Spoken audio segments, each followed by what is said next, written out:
Yes, people, what's going on? Welcome back to Stretford Paddock. What show is this? The Paddock Podcast. We're on the Paddock Podcast today. It's Monday, I think. Monday? It's Monday, yeah. It's Monday. We're on the Paddock Podcast. That's Jay Motti. That's Joe Smith. That's Christian. That's Ronaldo Brown. You're both very similar. Ronnie wasn't happy with the picture we've used on the thumbnail. It's a bit youthful. It's not up to date. I've never seen him pose for a picture though. Ronnie? Yeah, so it's very different. Like his pose is non-posing, isn't it? Yeah, he doesn't. I'm not a picture guy. He's not, man. Not really. You know what I mean? You're not a picture guy. Some of the pictures I've seen you upload, you're very posy, man. One of them guys in like Northern Quarter somewhere. Like he's the least Northern Quarter guy. He's Mr. Northern Once Quarter. in a while. What are we talking about today, podcast-wise? Oh, sorry. Oh, sorry. Thumbs up. what are we talking about, Joe? We're talking about United's lineup for next season. How we're gonna be shaping up. Hey, what day is it? What show is this and what we're talking about? No, I'm bringing the people into, into Sorry, Joe. Go on. Get us back on track. No, we're talking about how United are going to look next season. Yep. With the new transfers, with some predicted transfers in there as well, maybe. Because it looks like we're taking steps closer with Zirkzee. Ligt looks like he's on the way as well. Ugarte, maybe a couple more boundaries to jump over there. But it looks like we're actually getting people in. And there's been some mad rumours today about Ben Chilwell and a few others. So we can pick our team for next season, basically. What we want and what we think is going to happen. Yeah, definitely. Me and you've done a video on Joshua Zirkzee, haven't we? Yes. It's going to be out later today. Did you tell them about Joshua Zirkzee's new song? No? Go on. We're bringing Zirkzee back. Ah, nice. Yeah. When you say that new song, is it one you've just made up today? No. Or is it a thing? Is it official? Yeah, it's official. It's the official Zirkzee song. Yeah. Right, fair Bringing enough. Zirkzee back. So should we go through this team then and work out how we're going to line up next season? I think that's a good idea. Yeah. Goalkeeper. Any updates on Andre Onana? No, he's got to start. I saw an update earlier that he arrived to training, so there's that. Yeah. There you go. He's in. But so did Mug. I'm not going to start on that. Okay. He's playing. He's playing. He's had a good end to the season, I thought. Andre Onana helped us win the FA Cup. Okay, he should have saved Doku's shot, but that don't matter. After the ropey start, I think he's done well. I do. I think I like Andre Onana. Yep. No, I don't think I like Andre Onana. I know I like Andre Onana. I think he's a good goalkeeper who had a bit of a shaky time last season at points. But you look at the defence that was consistently in front of him, it was consistently changed. Yep. Like we very rarely had the same centre-backs. We very rarely had the same full-backs. Sometimes it was Wan-Bissaka. It's difficult to make relationships with these players. You also look at the DM position and the player that we had in there. Casemiro, I love him, but he was all over the place at times. And I don't think that was very helpful towards building a solid foundation at the back. So I think, if the rumours are true about some of the players that we're going to bring in, and we'll talk about them later, then you'd hope and you'd like to think, especially if Sandro Martinez is available for most of the season, that United defensively would be better and therefore Andre Onana would be better. Because whilst I didn't look at the stats, I reckon if you looked at the stats, Andre Onana was probably one of the most worked goalkeepers last season. I think he was. I know the stats. We had 20 shots on goal every game. No one comes close to the amount of shots. Sorry, I do know the stats. I think only Burnley and Sheffield. Really? Yeah, so, conceded more shots. All right, sorry, well, them too. He's getting overworked. That's what's in front of you. And that's not his fault. You can't, nothing can... Another thing that worked against him as well was, I think one of the main reasons that we bought Andre Onana was for his ball playing ability. He's meant to be one of the best keepers in the world in terms of his distribution and that. But then you didn't really get to see that too much because in order for him to be helped in his ball distribution, you need centre-halves that can play out as well. And I think the two people that we missed out on for the majority of last season and about four that are probably best at build-up play or on the ball was Luke Shaw and Sandro Martinez. Yep. So we didn't really have them, so we kind of had to abandon it. We had to go long a little bit more, so we couldn't really see what his best trait was meant to be. And as Adam said, for a keeper to come up against that many shots, I think only Burnley and Sheffield had more against him. I think he did all right. And you look at his stats in terms of saves and all those. He was one of the best performing goalkeepers, at least up until I remember towards the back end of the season reading some stats where he was the most consistent goalkeeper. He kept a fair few clean sheets as well.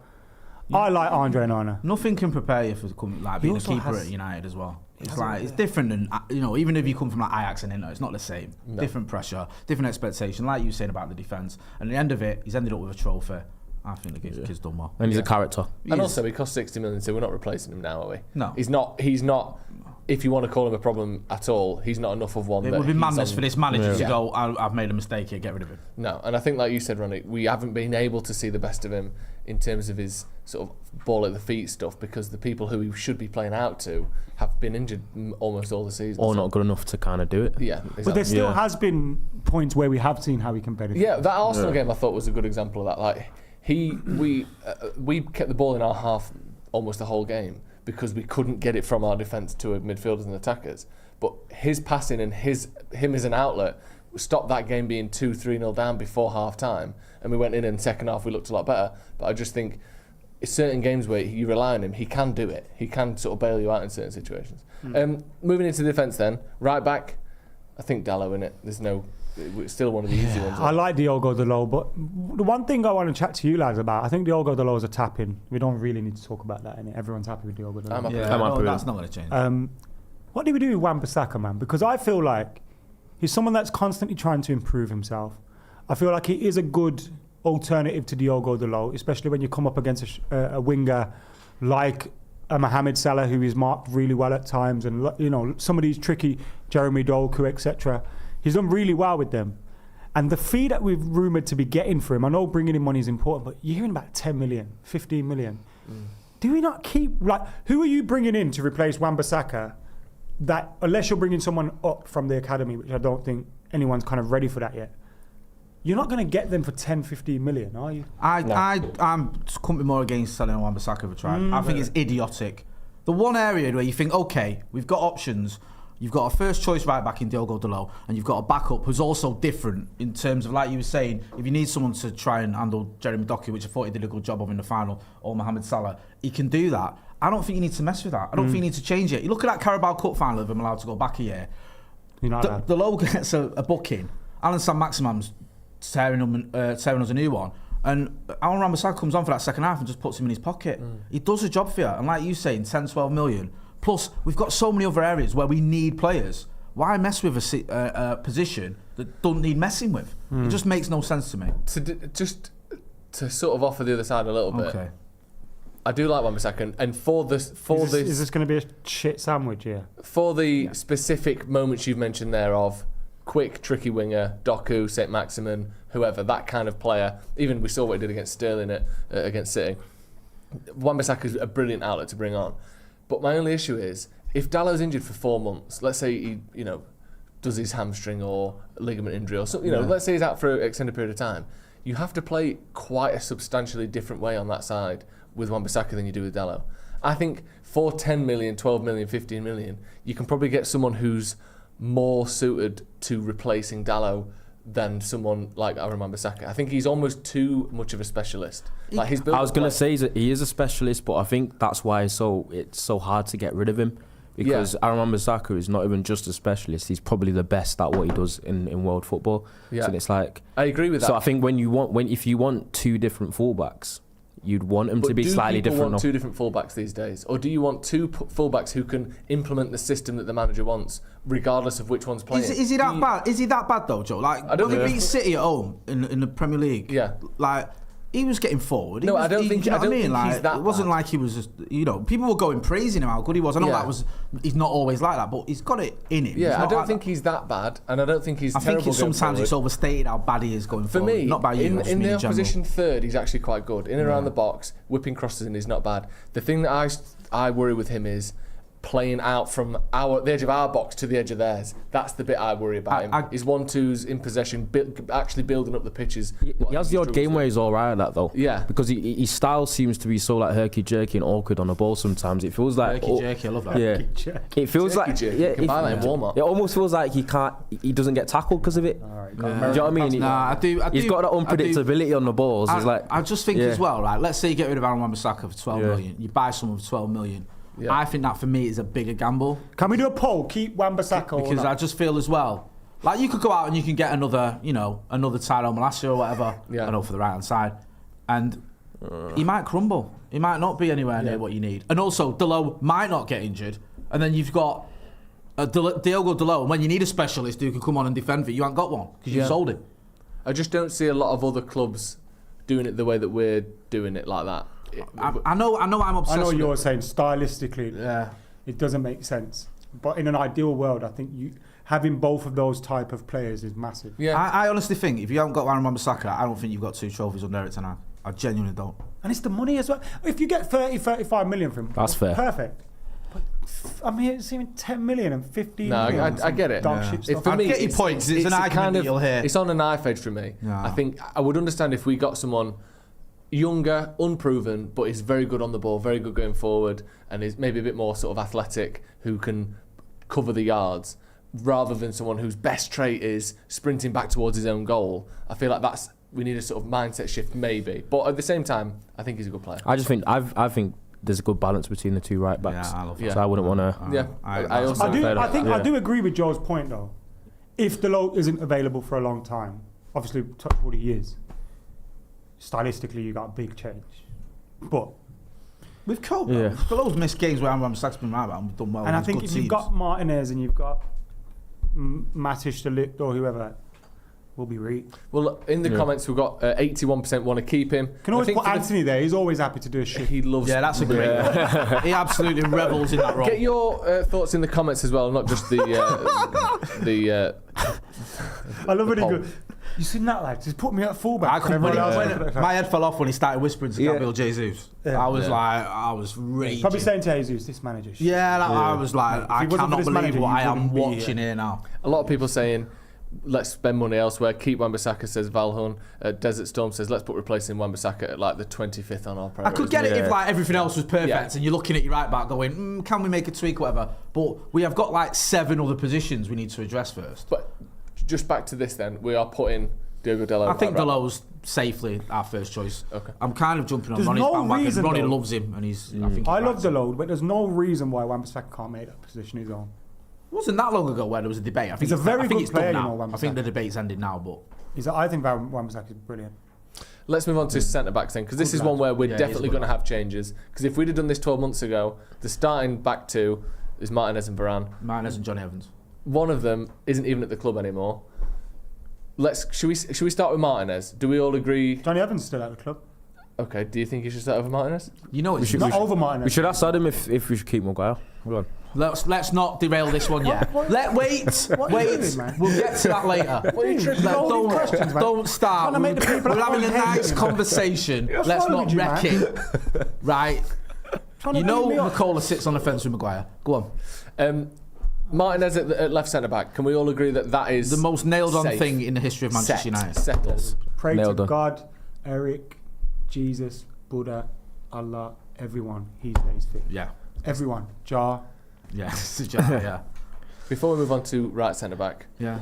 Manscaped has sponsored the show, Jay. Yes. Woo! We love Manscaped, don't we? It's seminal. It's a seminal moment in not just this channel's history, but Manscaped's history as well. Because for a long time, right, we all thought the Performance Package 4.0 was the pinnacle, was the zenith. There was nowhere higher you could go. The Lawnmower 4.0 had smashed all our expectations and then some. And I didn't expect more, because why would I? Well, I was a fool, because Manscaped dare to dream. They don't just dare to dream, they deliver. They have brought out the Performance Package 5.0 Ultra. Joseph has got it there, the Lawnmower 5.0. It's got the 2 interchangeable next-gen skin-safe blade heads, which is what everyone wants. You have got all you can need. You've got the dual LED spotlight as well. Jump under. It covers different skin tones as well, which we like. We're all cosmopolitan on this channel. Beautiful. It does everything. So you've got the foil trimmer here. What is that? Wait a minute. Sorry, no. What the hell are you talking about? It's got multiple, right? It does all skin tones. Yeah. Have you ever picked a razor that has gone, nah, mate, like this ain't for you? To provide contrast on multiple skin tones.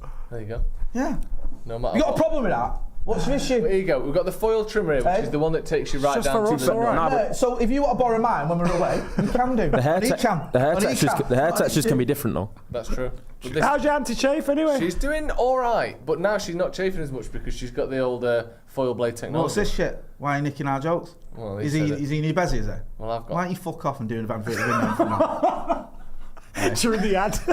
Jay may argue with you fall out. Fuck off, but I'll tell you he'll never fall out with you, and that is Manscaped. Here is the it's the crown jewels, isn't it? Do you know what I love? Because I don't like too much change. You've got all the things that you love as well. You've got the boxer briefs. Yeah, you've got the weed whacker for your nose and ear hair because men of a certain age need a bit of that. You've got the Manscaped Boxers 2.0 as well. You've got all that good stuff and the Shed travel bag to put it all in. So you've got all the stuff you love and you've got the Lawnmower 5.0 Ultra. It's the best of both worlds, it really is. It genuinely is fantastic. I use it all the time. And the new foil blade, it's allowed me to do some shading and, let's just say, forced perspective. You've faded it out now. I've faded it, so basically it's sort of like an optical illusion, so it looks like I'm a lot further away than the front of it, if you know what I mean. Right. So it adds length. You know, on a wing mirror where it says some things may appear. Yeah. Got one of them down there. Like magical shading. It looks like it's like, how far away is that? Well, his body. How far away is he? And I'll be I was going to honest, say it was his dick as well. he's doing How far away is he? But Really close. Devils 20. You can see it there at checkout for 20% off and free shipping. Manscaped, as always, absolutely fantastic. Use them all the time. Make sure you go and check them out. 20% off and free shipping using the code Devils20. Your balls will thank you. Talking about balls, Harry Maguire. Oh, mate. What So a he's segue. probably going to stay. Right, we've done all the whole staying thing. If he does stay, is he starting? No. Who's starting then? I think the new transfer is starting. Who's the new transfer? Well, there's a couple of options, isn't there? The one that at the minute looks like the most popular or the most likely, the quickest, the one that's going to happen soonest is Matthijs de Ligt. Yeah. The other one is that all the reports coming out is that we want another centre-back as well, whether that be Jared Branthwaite, whether that be Lenny Yoro. I think Ornstein said that United are still considering Lenny Yoro, whether that be someone else. Tadibo seems to be off the radar now with the whole UEFA ruling. UEFA Muppets. Do we think De Ligt starts for us next Do you know what I mean? Sounded bare Suddenly found a personal, voice that, after man. it, when it's United. Jesus wept. Sorry. I'm annoyed at that. I really It's a am. proper derailed. I am. It's infuriating me. Should we phone him again? Yeah, phone UEFA and tell him we're having Tadibo and there's nothing they can do about it. Yeah, get the number up. Yeah. Remember we phoned him before? Yeah. Yeah. Ring him again. Hey, speak that up, UEFA. Is De Ligt starting for United next season? If we buy him, he's got to, hasn't he? Do you think? Yeah, I don't see how he doesn't. I mean, it would seem odd if we got him to come from Bayern Munich to Manchester United to sit on the bench behind Maguire or whoever. I can't see that being an option for him. We're hearing that he's had discussions with Erik ten Hag. Obviously, they know each other. I can't imagine those discussions with Erik ten Hag have been, De Ligt, if he comes to United, you're going to be my backup. Nah, What are we asking him if we can have Tadibo? We're telling him we're signing Tadibo. if he comes, he's definitely starting. Yeah. 100%. Obviously, he's played with him before. He's familiar with the manager. You know how much... Says UEFA. UEFA. Saved already. What? Change their numbers, the bastards. That's what they want you to think. Just keep ringing. Keep ringing them back. Yeah. I think it's going to be De Ligt, personally. Yeah, I do. This seems like there is it, something doesn't it? happening here. There's a little bit of fires in the smoke. And everyone who's talking about it is saying Just give me the light. Bayern are keen to sell him. They're willing to sell to United. De Ligt is willing to leave and is willing to come to United. And United want him and are willing to pay good money for him. Like, what is standing in the way of this other than a bit of time to get the numbers right? I can't see this not going, like this not happening. Ronnie, does De Ligt and Lisandro Martinez work? It does.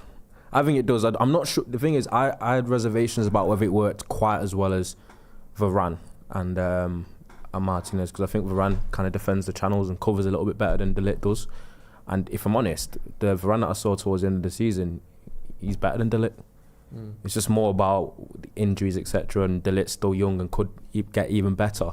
But the fact that he's played for that many big clubs so far means he's got a certain amount of pedigree. But it also makes you think why they want to sell him. Ronnie, did you know Go on. that Matthijs de Ligt won the league in his first season at Ajax? Did you know he won the league in his first season at Juve? Yeah. Did you know he won the league in his first season at Bayern Munich? Okay. So United are going to ruin that. Yeah. It's like the Jose record. The Jose record. What the fuck is wrong with you? Well, you know what? I'm scared about jinxing it. Do you know what, though? Like, people forget how good You can Varane still is. fist bump though. No, not after that. Hey, Right. like, people forget how good Varane is. It's only his injuries that have done for him. Yeah. Like, you cannot be quite as good as Varane and still be mint. Yeah. Like, that is a thing. Do you know what I mean? Like, And also, it wasn't Varane why we didn't win the Premier League and that. Like, it's the rest of the team. and also You don't Varane have to just- always be improving. How many games did he miss last season? Yeah, he wasn't playing, so we ended up with Cambuala and And then Casemiro. you're at missing Martinez centre-back. as well. So you like, you saw that FA Cup final. I know I keep banging on about it, but I can't get over it. I'm not going to lie to What you. happened in the FA Cup? We beat City, rightly so as well. Loved And like, you saw Varane and Martinez there in that final. They were mint. Yeah. So yeah. It's Have you heard about Alessandro half Martinez? In his last 7 games when he's been on the pitch, no one's conceded goals. He went off in the cup final. His team? Yeah. Argentina or United. Wow. He went off in the cup final. We conceded, never conceded while he was on the pitch. Same things happened since. He's a brilliant player. He's a genuinely brilliant player. And the more I see him and the more I see what he's doing at Argentina and the consistency he has, he is a world-class centre-back, I think. When he's playing and he's fit, I think he's world-class, not just very good. Like, you watch a lot of Argentina. Is he? But like, I think he's top 5 in the world. In the team, is he? Like, I know the World Cup was a bit weird. He barely played for them. He's playing in Copa America. Is it? Because I know Mendy was in there, and I was like, but they brought him in like when they needed a win. And then, like, for the quarterfinals, he played like all the game and everything. And I know that you need to win the FA Cup final, but they brought him into the group game when he needed to win. They brought him into the quarterfinal, and then he was dropped for the final. He didn't get on the pitch. So I was good. Because he usually start Romero and Otamendi as well. The World Cup final. But to be fair, he won, so you can't. Some international teams do that thing though, where like the older players kind of just have that seniority in it. So it's like, even if you might not be the better player, it's can be weird. Ronaldo, isn't it? Because even up until recently, Fingy never used to start for France. Saliba. Yeah, that's true. He started. I'm going through the games now. Certainly the last 3 games. Right. For I've not been watching much of the last 4 games. Yeah, he starts for them now. Yeah. So he's starting, and we think it's going to be De Ligt, don't we? It does feel like this. This feels like a transfer that's going to happen. Yeah. Like it feels like an easy one to get done. Yeah. They want to sell him. We want him. The terms aren't too unrealistic. The manager obviously knows him and likes him. It all makes sense. Yeah. Not bad that as well. I like Matthijs. The price that we could get him at is really good as well. Like people talking about 34 million or something. 30, maybe up to 40 million. Yeah, I'd pay 45 for him. He's really good. Yeah, he is. He is really good. It's worth that kind of fee as well. He's played at like the biggest club in Ireland, the biggest club in Germany, the biggest club in Italy. Do you know that when he played for those clubs in his first season, he won the league? Really? Yeah. Really? Yeah, Ronaldo said that earlier. Well, that's written then, isn't it? Yeah. We're gonna Cheers for that stat, Ronnie. I love that. You bastard. He's done you again. That's 2 people that have done you on that. I'm with you, bro. Sweaty one is coming. I don't want to see you jump on the bandwagon this summer. Oh, all right, okay. Nah, it's too late. I'm still backing your Tom Heat one thing. Yeah. In the comments, he's in the England squad. Exactly. I don't think you've noticed. Yeah, should De Ligt start next season? 97% saying yes. So not only do they think we'll buy him, but everyone's keen to see him start as well, which is obviously a good sign. Okay, this is where Macca loses his shit. Left back. I mean, if he's fit, Luke Shaw is far and away. If he's fit, Luke Shaw is pathetic. Seriously, I don't want to see him playing for England and having a holiday from United. He's going to do those things. Pathetic. He's been on holiday all summer.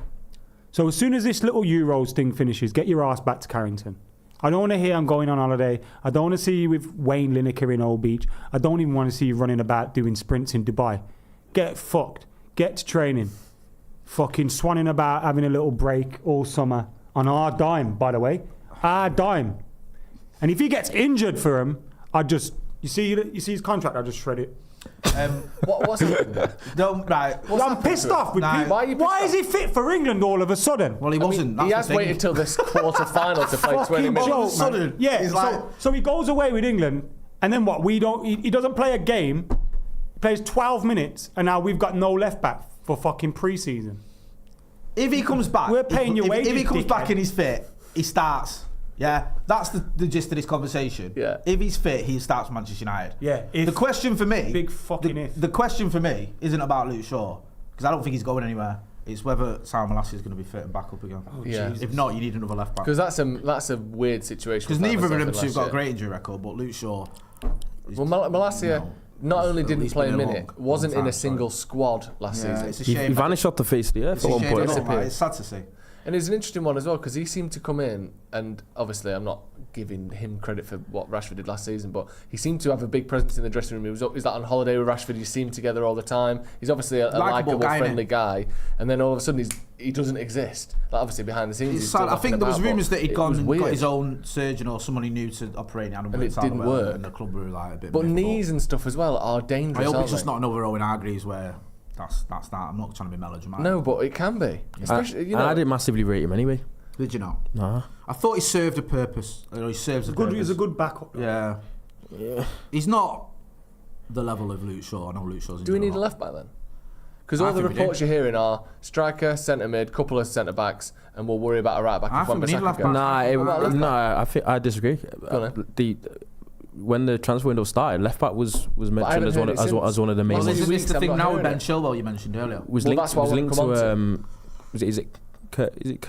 Milos Kerkez. The Bournemouth left back. 100%. You can't rely on Shaw and you can't rely on Malacia. Harry Almas is what, 17? Sir Luke Shaw. But according to, I believe it's Daily Mail, they're saying that Ben Chilwell is among the options that United are considering for left back, right? Looking at his injury record. Oh, it's awful. Absolutely disgusting. 2 years ago, he missed.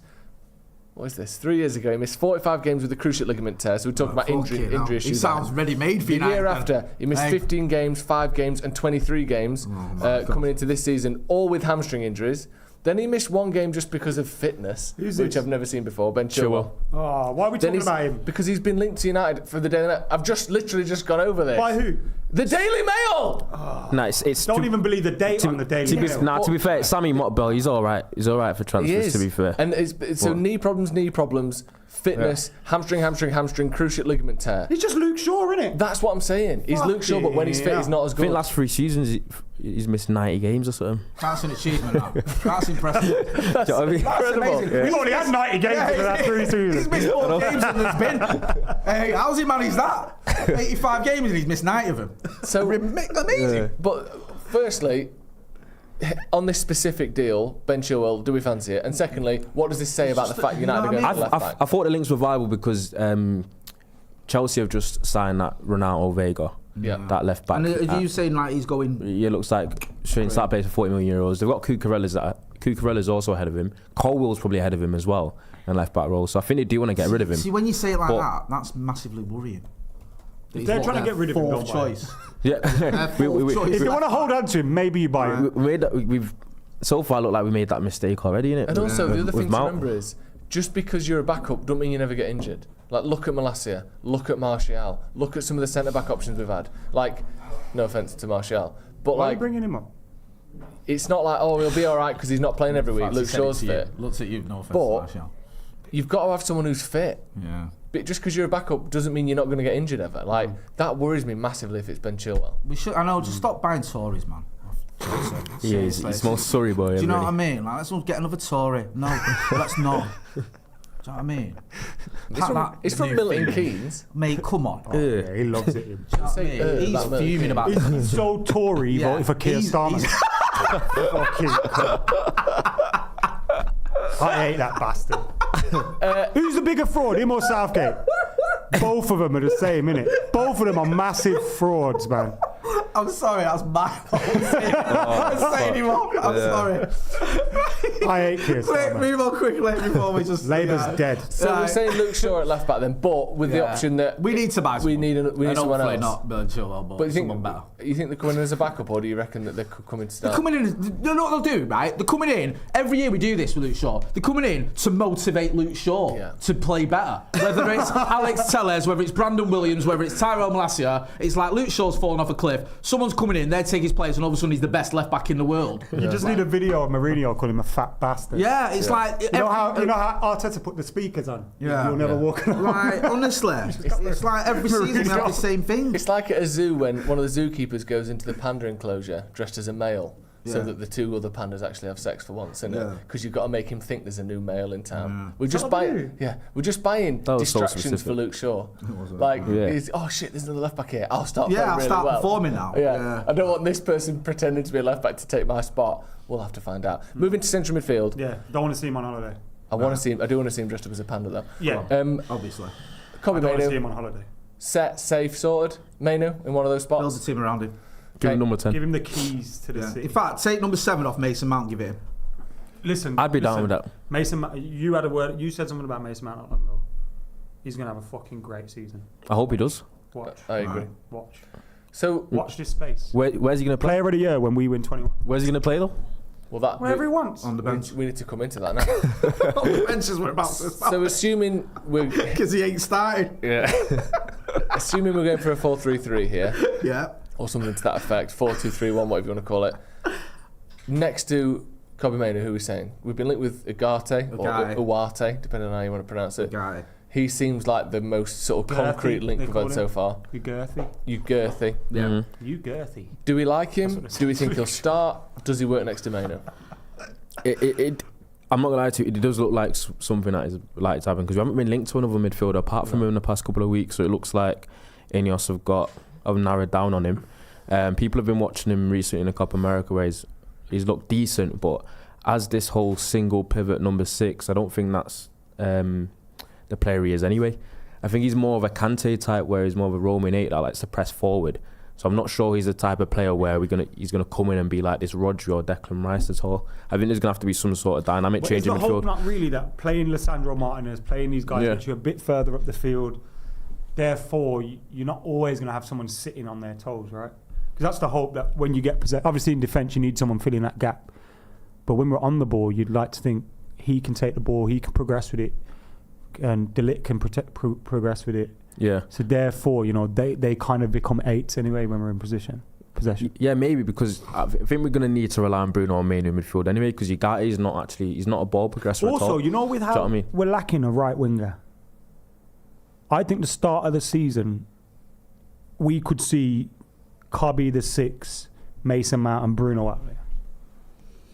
Or I don't think Bruno as the false 9 with Rashford and Garnacho either side. I don't think Mount moves Bruno out of his best position. I don't think that's the case. I think it will be a necessity at some point. In some games, maybe, yeah. But I think for the standard strong. Play on the right. He didn't look like he fancied Ahmad to start there at the start. He plays Garnacho then. I think it's going to be Garnacho. Rashford he puts on the wings. We'll get to that. I think Ugarte is going to come in. I think he's going to start. Yeah, I think he will. Is that legit, that one? Yeah, it does feel like there's something in it. I don't think he's coming from Ornstein. It's PSG. It's been reported that he wants it as well. Yeah, because he wants to play.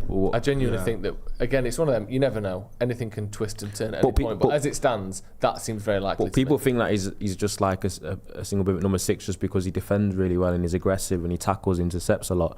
But he's not. He's more. I think he plays as an 8 really. But I think the market for 6 is so horrible that we have to sign someone, and he's not going to come extremely expensive. We'll put a poll in the chat as well, so get in there whether you want him next to Cobby Manu, Ugarte, and Bruno in it. It's got to be Bruno Fernandes, isn't it? Number 10 or... Yeah, Bruno's class, man. I love Bruno. Roberto Martinez is don't get me started. But Martinez is a disgrace. He's just cost them that possibly winning it. What's he doing getting all these golden generations handed to him as well, by the way? And Belgium got there, didn't even get him to a final. He gets Portugal after they've actually won something with the last manager. Does fuck all with them. Who's he going to People are blaming Have you seen Paul Merson talking about him? No. He goes, I'm paraphrasing, but he basically says, like, it's when he was at Everton. And he goes, every time I see Everton play football, they look abysmal. And I'm like, the manager has to go. They're not going to get better with the manager. He has to go. And then he does an interview and he goes, I start thinking, actually, he's right. Yeah. He should stay. It's like he presses that Men in Black thing. It makes you forget about the match. Yeah. And that's how he's getting all these jobs. He must talk. He must be amazing. Is he still riding that little spell like at Swansea? Ben Watson. Was that Swansea spell like that? Is he riding that still? I don't know what he's riding. Nice. And I know Wigan, Swansea. The FA Cup, Wigan, and getting relegated, but he did beat City. Because I know Michael Laudrup came in and he did even better than him. Also, it was like he can't handle a big ego. Like, you need to be able to go in there at the start of the Euros and go, Ronnie, I love you. You're still involved. But sometimes you're coming off the bench. Yeah. Mate, he's just played 2 hours 4 days ago, and you're asking him to play another 2 hours. He's not. I don't mean asking him. I think Ronaldo's telling him. Yeah, letting him. Sorry. He's not asking him. Ronaldo's telling him. Yeah. And that's how you end up taking Bruno off when he's the best player on the pitch. He was their best player. I know he was, 100%. A lot of people felt sorry for some of the players because they thought the whole Ronaldo thing was becoming a bit of a show. No, but Portugal. I think Cristiano Ronaldo is a great player, and I think at international duty he probably can definitely still do something. But I think the players kind of play into that thing. Yeah. They're all lick his arse, and they're all. I don't think they were like some of the players. I'm not saying they were ignoring him, but they weren't looking for him. No, but I mean, like some of the, like in that last game especially, there was times in his good position and they weren't picking him out. They weren't looking for him, and I wonder whether they just had enough of it. You know what I mean? It was like he was getting very frustrated, which he always does anyway. But you could just see him all sigh every time that they got a free kick within 35 yards. And it's like, what is it? 61 free kicks and 1 goal. Yeah, but when he scores, it looks class, doesn't it? That'll keep him warm for the next 10 years. The celebration, his face, he's got all that. So we've got Bruno in there next to Mainu and Ugarte. Left wing. Rumours that Rashford may be on his way out. No, he's not, man. He's not going. Don't be fucking stupid. He's not. Why would you even repeat that out loud? What, that there's rumours? Marcus Rashford is going nowhere. Okay. I agree with and is he starting starting? for Man United and he gets a 25-plus goal season this season? You think? He'll be back. I agree. I think he starts. I hope he's right about the 25 goals. It depends what Marcus we see, but I still have faith in him, and I think he will start. Yeah, what do you reckon? I think he probably will start, but he's going to need to have a good season. You said 25 goals and assists, he's going to need to. How old is he now? He's going to turn 27. He's at a point of his career now. He's a senior player. He is a senior player. We can't have and the expectations got to be high. Obviously, he's on big money. He's had a very, very poor 12 months, and but that's all it is. He's going to need to. He's going to be fair, I'd say he's had one good season out of the last 4. 3. 3. Do you know what I mean? My thing is. But one of them coincided with one of the worst Man United teams we've ever seen, and we spoke about Ronaldo's effect on the dressing room and on players and stuff like that. That coincided with that. And then last season, I hope whatever it is going on with Marcus gets addressed and fixed, because he's obviously not happy. Yeah. Get that sorted. I'm hoping as well not getting in the Euros has kind of motivated him, if you will, to say, okay, look, I need to be back in that England team. I need to be back scoring for Manchester United. Have the summer that you need to have. Come back into this team. And just get going. Because he's obviously capable of it. Yeah. He's not a poor footballer. We've seen him score absolute worldies against top teams. He's just not done it anywhere near consistently. For me, it's make or break though. Yeah. Do you know what I mean? I know I am, man, but I'm not going to pretend that Man United issues going behind him. If PSG came in, no, Adam. If PSG came in for 80 mil, get fucked. 80 mil. I'll get fucked. Bro, to buy a player as good as Rashford, you need double 80 mil. I disagree. We spent 80 million on Anthony, you dick. Nah. Fuck you, now. We spent 80 million on Maguire, bro. I think Nico Williams is better than him now. Nah, man. And I think Marcus Rashford played for any of these dud teams in Spain or whatever. Just smashing it, man. Yeah, he would. I don't think we're selling him. I don't know. I don't think we are. If we were selling him, you'd hear more than we've heard. Because it'd be the biggest story out there. You know what? Marcus Rashford leaves Manchester United. All right, so you just said if he was playing for one of these other teams, he'd be smashing it. All right, that's the hypothetical. What we've seen from him in the past 12 months isn't, and he's not played that well. No, he's not been that good. Some of the goals. Do you know what I mean? The thing is, it's not like mutually exclusive. I love Marcus Rashford, right? I want him to stay. I think he will do it for United. But I agree with you. He's got to have a good season this season. I think he has. Because if you're Erik ten Hag and you've had a player for 3 seasons and he's been poor for 2 of them, you ain't going to stick with him. Yeah. So I think Marcus does need a good season this season. I just think he will have it. Yeah, I agree. I think he does. He can't disagree with what Jay said. Yeah, that's it for me. Well, United fans need to get behind him. He did this with Giggs as well, man. I remember times when people wanted Giggs. Giggs and all that. And I remember after 2005. And he was linked with Inter Milan and that. That's the last time we'll see him. Yeah, he played for another 9 years. Yeah. Moving on to the right-hand side then. Anthony, all day long, sorted. I mean, Garnacho is the obvious one, isn't it? But also, he's not. Why not take him seriously? If I see Anthony again this season, Garnacho's the obvious one, but he's not as good as Anthony. Mental. No, but Garnacho isn't by trade a right winger. He's been playing there because of maybe lack of options. Ahmad's sort of come through a little bit in the last few games, but really, he's not played as many games as it feels like he has. I think he's played like 6 games for United last season. So. What is the situation out there? Do we need a new one? No, I think it's Garnacho on the right side. Do you? Yeah, but we need. I think it should be Rashford, Garnacho as your left options, Ahmad, and another. I think we need to buy someone on there. Because you're going to get rid of Sancho. You're going to get. We've already got rid of. You're going to get rid of Anthony.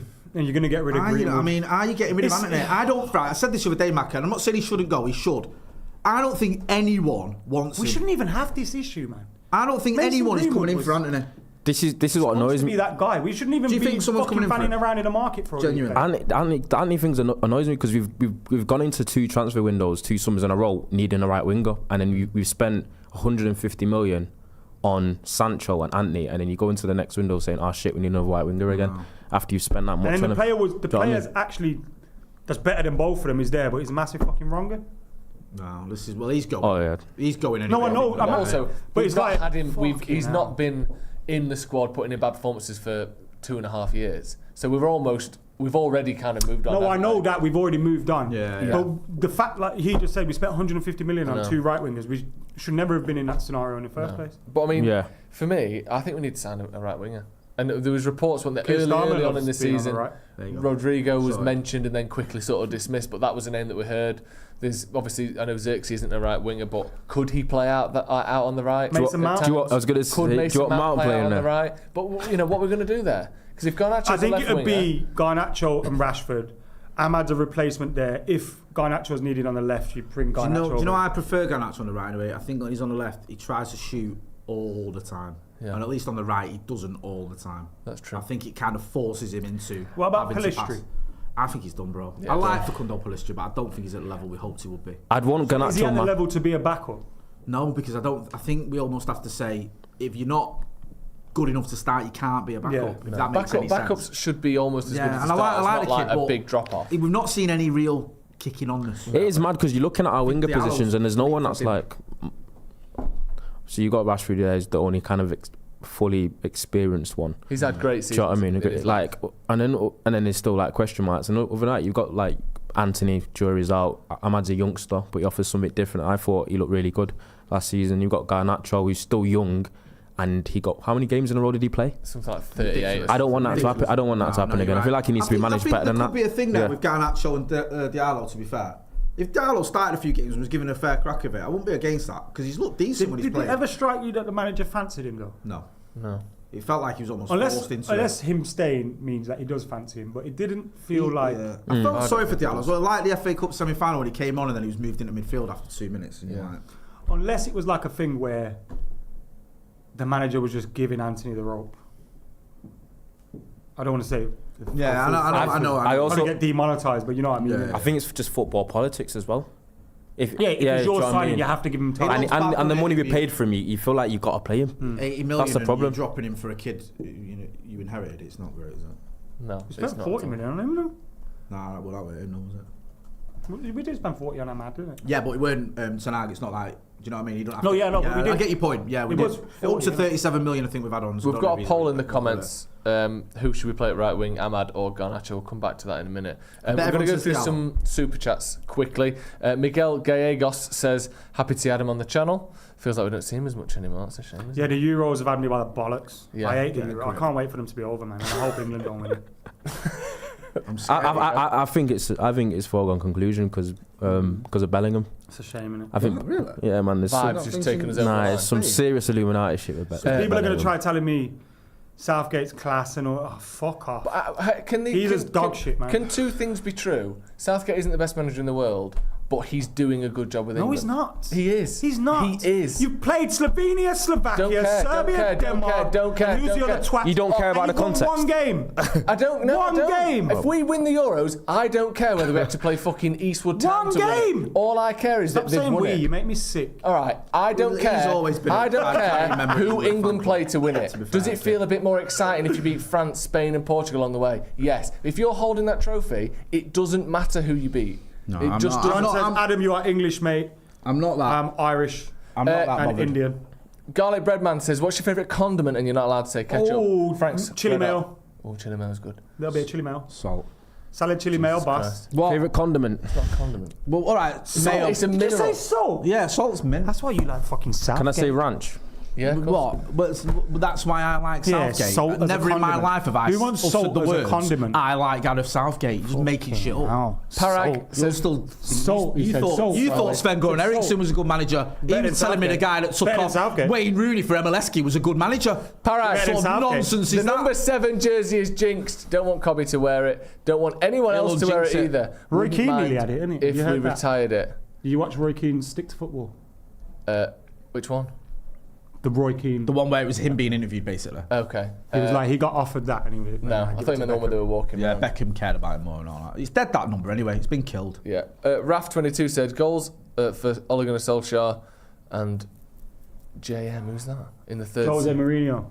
Oh, Jose Mourinho were to challenge for the Premier League in the third season. For Ten Hag, it's top 4. Shows you the job those coaches have done. He's been back more than them. No excuses next season. Please deliver, Eric. I mean, in fairness, if Solskjaer or Mourinho looked likely to get top 4 in their third season, I don't think they would have been sacked. Both of them were well outside the top 4 when they got relieved.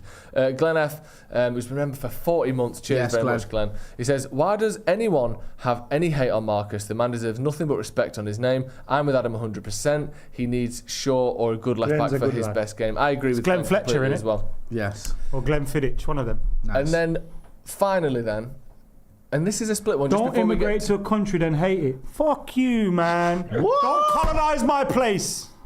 That was a bit right wing. John Doe going Keir Starmer in the comments. Don't emigrate to a country and hate it. I don't hate it. Also, I support do what England you in the want. Ashes. I just don't like their football team. Never will. Don't emigrate. Aren't you from Birmingham? What's he on about? Don't colonise. Honestly. And then my parents wouldn't be here and then I wouldn't be born here. Honestly. Go on. Who at right wing? The poll in the comments. Garnacho 53%. Ahmad 47. That's closer than I thought. I thought Ahmad would win because he's the flavour of the month. But I thought Garnacho would win. He played 50 games for United last season. People love that goal against the Scousers. That's true. Finally then, number 9 spot. Hoyland seems the obvious one. 60 million spent on him. 16 goals last season. But then you've got Joshua Zirkzee looking like... I mean, I think it's at the minute we're arguing over whether we pay his release clause, which I think stipulates that it would have to be 40 million pretty much up front, or we pay a similar amount, but we pay it over the next few years without technically activating the release clause. I think if he joins, it's going to be a toss-up who starts. Do you think? Yeah. Him or Rude? Do you know what I mean? What makes you think that? Because they provide two complete different things, but also... During the end of the season, last season, it almost seemed as though United and Ten Hag were looking for ideas outside of Hoyland anyway. Like he was on the bench for a few games, he was starting Bruno false 9, we were kind of doing variations there. He was injured though? Nah, he was back fit at this point. I think finally he was fit. I feel like that was a bit of an outlier, that system though. And it seemed like we actually played better. I agree. Some people are better, but one of the reasons why Ten Hag wanted Martial to work was because he thought Martial provided a bit of different dynamic to Hoyland in terms of bringing the ball in to play, linking up with people. Xerxes closer to and Martial. Xerxes closer. Xerxes similar to Martial in that way, whereas Hoyland doesn't have that part of his game. So you think there's actually a debate to be had whether it's Hoyland or Kid Zirkzee? They might see Zirkzee as someone that comes in and he's better suited to the players around him in terms of like. I assumed he was back up. To be honest with you. But also he can bring something out of Hoyland as well. Also, yeah, they can play together. There's always that option as well because Xerxes kind of comfortable in that 10 role, but obviously with someone like Xerxes who's similar to like a Firmino, a Martial, you need runners, and United have those. Whereas Hoyland needs more creative wingers and creative players, and we have less of those. So it's just about having two different variations to go. That's why I think it would be a decent signing. Is 32 goals over the last 3 seasons not a bit of a concern? Yeah, he's not that prolific, but as I said, he's 23 years old. So he might be kicking on. He's not a finished article yet. Yeah, Stephanie's been on it in the comments and telling everyone to like the video. Shout out you, man. Yeah, cheers, Stephanie. She's in there a lot. Yeah, hit the video. If you're watching this and it's got less than 700 likes, hit like. You know what I mean? Let's get to 700 likes. So we're saying Hoyland then. What do you reckon, Adam? Hoyland starts off, it's his spot, and then it's anyone's. It's up for grabs. Yeah. Let him compete. Zirkzee's an interesting player though, and we've got, like we said, a full sort of report on what he's going to bring to United coming out at 7. I watched his performance against... He was in a cup game where he come off the bench. I've not seen hardly any. But it was fucking mint. Set up 2 goals. Didn't score, funnily enough. But he set up 2 goals. Yeah. Looked really good. His movement, his touch, just everything about him. Carries the ball really well. You look at but then numbers, you come to the Prem and it's press, and it's... Yeah, he likes the ball at his feet. But then he looks good with the people pressing him up. Yeah. Hopefully he can do that. I think it might take him a while to sort of get in, because I know obviously the whole sort of big good touch for a big man is. It's good. He's going to have a pre-season though, isn't it? That is. I mean, if we sign him, a pre-season will be massive for him because I think he's going to get up to. He needs to get up to speed quickly. Got a decent coach as well to coach him, Hoyland and Zirkzee. If Zirkzee comes in terms of Rude coming in. Yeah. Imagine Rude just a great defensive coach and he can't defend. He can't coach strikers. Imagine that. That'd be a turn up, wouldn't it? That would be so good. No, I just do the keepers. So there's a team then. So next season, as it stands, I mean, we've not been hugely outlandish in terms of our opinions. This we've got Onana, Dalot, De Ligt, Martinez, and Shaw. A midfield 3 of Mainu, Ugarte, and Bruno Fernandes. Rashford on the left. What do we end up on there? Garnacho on the right. Garnacho on the right. And Rasmus Højlund starting up front, but with Zirkzee very much breathing down his neck if he makes any mistakes. And in the comments as well, the poll, who will be first choice up top, 80% think Højlund will keep his spot. over Zirkzee as it stands. But I think do you know something? I think the fee has a lot to do with that. If we were paying 60 million for Zirkzee, I think everyone would think the opposite, even though it's the same player. Yeah. But obviously the fee's part of that as well. Of course. I think Højlund did really well with very little last season. Yeah. And he deserves credit for that. Yeah. Do you know what I mean? Like he does it. Like I don't give a shit about international football, innit? But after the Denmark game, tune into the club, by the way, for all our Euro streams. But I don't give a shit about international football. And them we're going, he's had a bad Euros. Do you care? Nah, don't give a shit. No. Because at Manchester United, when we were poor, he scored 16 goals. Now, 16 goals isn't a huge amount, granted, especially for a number 9. But given the circumstances he was in, the array of goals that he scored, the fact he started the season like Mike Tyson, I broke my back. Remember that? He broke his back. All that stuff. I think he had a relatively good season. We hardly created anything. And he did another good thing as well, Højlund, which goes under the radar a little bit. It wasn't like he scored 4 goals against Southend or whatever. It was like 1. Yeah. He scored I know he scored 16 goals, but he probably scored in 12 games. Like, to me, obviously, that's not a stat that really means too much, but sometimes you'll see a player get a 12-goal season and they'll score 4 goals here, 2 there, 3 there, and then they've actually only scored in like 6-7 games. For me, I like the fact that, 6 home games in a row, or 6 games in a row he scored in Højlund. Yeah. The ability to get goal after game after game is a good thing for a striker. So that for me is a bit of promise as well. Let's get on to Wally of the Week, shall we? Yeah, why not? Who's your Wally of the Week, Jay? It's been a big week. We had an election on Friday. England won on Saturday. All sorts popping off. Who's your Wally of the Week? I don't want to get all political, right? And there's lots I could go for here. But I watched Channel 4 for the election and that. Yeah. And I just thought Nadine Dorries is just a bit of a Wally. She's an absolute... She thinks Boris Johnson's like some sort of god. It's just pathetic. It is weird, isn't it? Like, she just kept going on about how wonderful he was and just making shit up about him. He got a scholarship into Eton. No, he didn't. It's just like, he's just lying. Yeah. Do you know what I mean? So yeah, there's a lot to choose from, but I'm going to go with her. She is very weird. Ronaldo, Wally of the Week? Can you come back to me? I just had one and it slipped my Every mind. single week you ain't got one. I had one. Do you know what mine is? Mine's the people who are England fans. Wally. If you consider yourself to be an England fan, if you don't, fair enough, slag it off all you want. Yeah. If you're an England fan who is refusing to enjoy the fact that England are in a semi-final of a major tournament, which has become regular, but throughout the last 70 years is not regular. No. If you're so upset at the way they're playing to do it that you aren't actually enjoying the winning of it, then what is the point in watching football? Because if it's going to get to the point where England have won the Euros and you're an England fan going, well, it almost doesn't count because we didn't play good football. Like, they're progressing through. It's a semi-final now. At some point, start enjoying it. If you don't care about England, slag it off all you want. You don't have to say Southgate's a great manager, but enjoy these games at some point, surely. A lot of England fans are a little bit strange anyway, aren't they? That's true. Yeah, that's true. Not all, but a lot of them. I had it ready and it went. Jesus wipes. Go on. I had it ready, man. This is great. You'll get it back. Go on, Ronaldo. What's yours? Do you know, there isn't always a Wally though. That's the thing. You've always got to get. There's 8 billion people in the world. There's always a Wally. You can pick anything. It can be. Oh, I saw a lot of hate towards my tweet saying that. Wait, is it your own haters? Yeah, go on. So the Wally of the Week's my haters for disagreeing with the fact that Stranger Things was rightfully in the top 10 series of all time. Okay.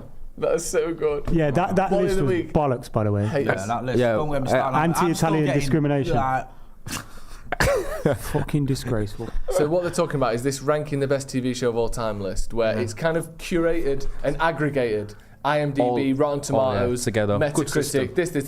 It's kind of what they call it. They do it in science, don't they? Where they'll have like a mega paper where it's got like 8 different other papers all into one, and it's put Breaking Bad at the top as the greatest TV show of all time. Without Sopranos, you don't get Breaking Bad. Top 10? Sopranos, so the top 10 is, I'll go reverse order. Number 10, Peaky Blinders. Number 9, Sherlock. Number 8, Stranger Things, which a lot of people have been dissing.